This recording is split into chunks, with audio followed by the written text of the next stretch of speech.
Eu não quero criticar demais a parede de boxes da McLaren, porque, para seu crédito, eles produziram ou semi-produziram um carro de Fórmula 1 incrivelmente bom no final da temporada de 2024. Eu digo a parede de boxes porque há muita gestão lá que está encarregada do departamento técnico, na verdade.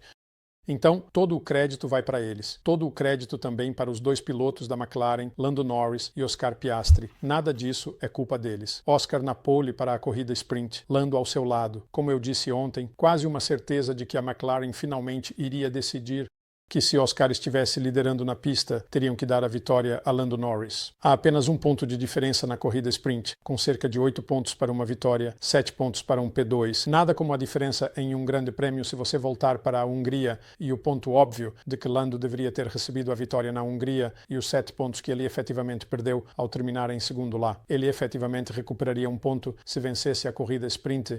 O problema com a corrida sprint, é claro, é que por definição é curta e doce, e é muito provável que nunca houvesse margem suficiente sobre quem estava em P3 para que os dois pilotos pudessem trocar de posições sempre que a equipe considerasse ser o momento perfeito.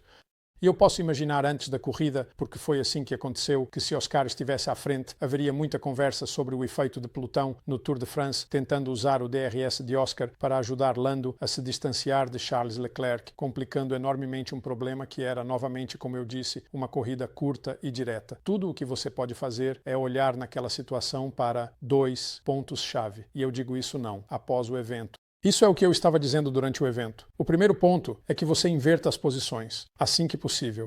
Porque em uma corrida curta como essa, um pouco como o Q1 em Baku, quando era óbvio que haveria algum problema na pista bem no final, seja tráfego ou uma bandeira amarela do Esteban Ocon, enviar os dois carros para a pista tão tarde, um deles vai receber uma bandeira amarela. Um pouco como isso em uma corrida sprint, você não pode dizer que não haverá. Carros de segurança virtual, sem bandeira vermelha, sem bandeiras amarelas. Você tem que se preparar para isso. E se não aconteceu até a metade da corrida, deve acontecer no final. E a segunda regra de ouro, na minha opinião, é que você não quer que o cara que está em segundo lugar, seu potencial vencedor, passe muito tempo em P2, porque isso tem um efeito prejudicial nos pneus, superaquecimento, detritos e todo tipo de outras coisas que podem acontecer durante uma corrida. Portanto, há todas as razões para querer fazer a ultrapassagem o mais rápido possível e seguir em frente em uma corrida sprint. Se for uma maratona, se for um grande prémio longo, a história é completamente diferente. Mas isso não é. Esta foi uma corrida sprint. E isso não significa depender de coisas como DRS para conseguir uma vantagem. Isso significa observar a situação do tráfego atrás de você e o risco, se um dos seus dois carros tiver que desacelerar ligeiramente, de comprometer essa posição. E não foi difícil perceber o que estava acontecendo atrás dos dois McLaren nesta corrida sprint. Tínhamos Charles Leclerc, que desde a terceira volta estava segurando Max Verstappen, cujo Red Bull parecia em muito melhor forma do que antes. Na classificação, Max estava em cima dele, ajudado pelo DRS, mas pneus não estavam se desgastando, estava bem equilibrado.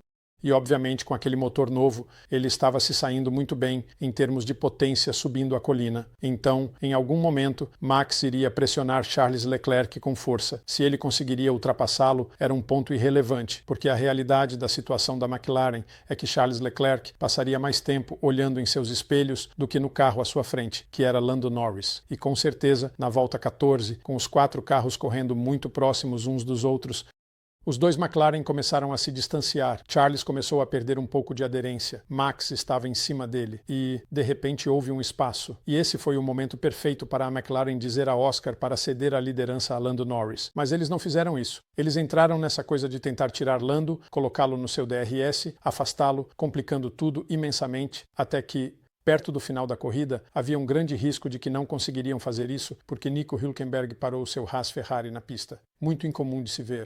Fumaça de óleo esses dias, algo acontecendo com a unidade de potência, vazamento de óleo, seja lá o que for. Estacione o carro, vai ser claramente um carro de segurança virtual. E só um pouco antes, Oscar havia diminuído a velocidade e dado a liderança para Lando Norris. Se Nico tivesse parado algumas voltas antes, teria sido isso. Oscar Piastri teria vencido aquela corrida sprint e não teria dado aquele ponto extra para Lando Norris.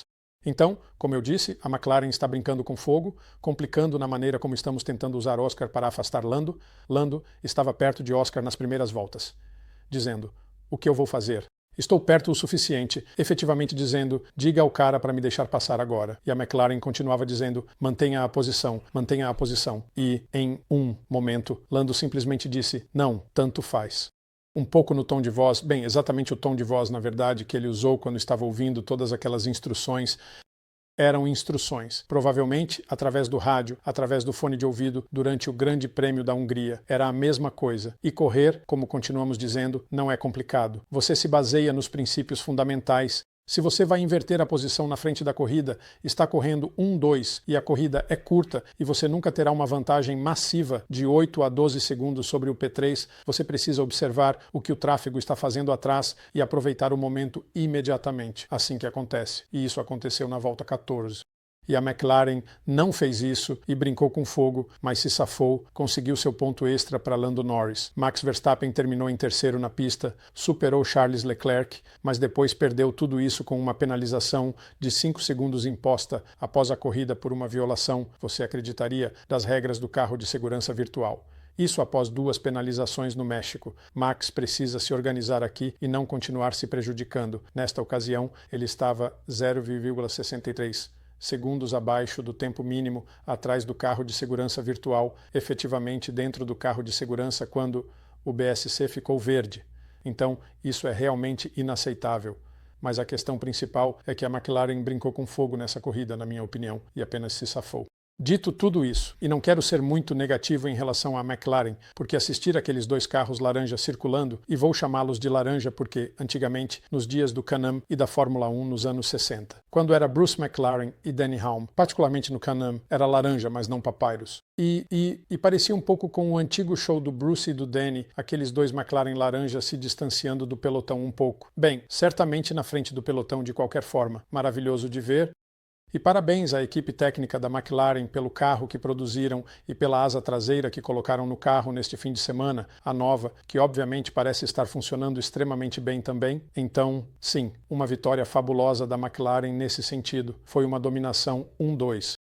Max Verstappen pilotou bem, terminou em terceiro. Uma corrida muito limpa de Max, exceto pela questão do carro de segurança virtual. Charles Leclerc em quarto. Parecia que a Ferrari perdeu seus pneus após cerca de 14 voltas. Charles Sainz em quinto. George Russell em sexto. George Russell sem inspiração na Mercedes. Não é culpa dele, mas a Mercedes não está à altura. E Pierre Gasly aproveitou uma brilhante performance na qualificação com a Alpine Renault para terminar em sétimo na corrida, superando corredores como Sérgio Pérez, Liam Lando, que foi muito bem no VCAR, Alexander Albon na Williams e adivinha, Lewis Hamilton, que terminou em 11º.